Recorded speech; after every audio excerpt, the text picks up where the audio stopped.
Hi, it's me again with Corel Draw tips and tricks. And a while back, I made a video how to turn your entire page to a off yellow so you can see stuff that is hidden in the background,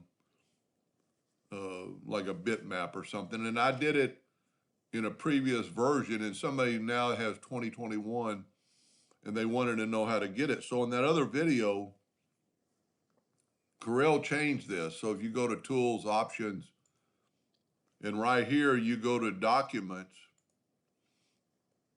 open up Documents and go Background. There you can make a solid color and then make it the color you want. You know, I would suggest a really light pale yellow. And now your page is pale yellow.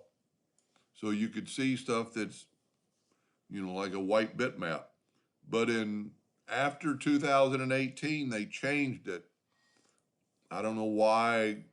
I guess they think it's better, and it could be in a way. So versus the newer version, which is 21, you go to Tools, Options, Corel Draw, and you have no setting for Document.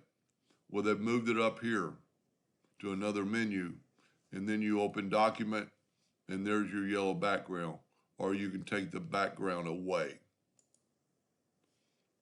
Anyway, I hope that helped that person, and thank you for watching.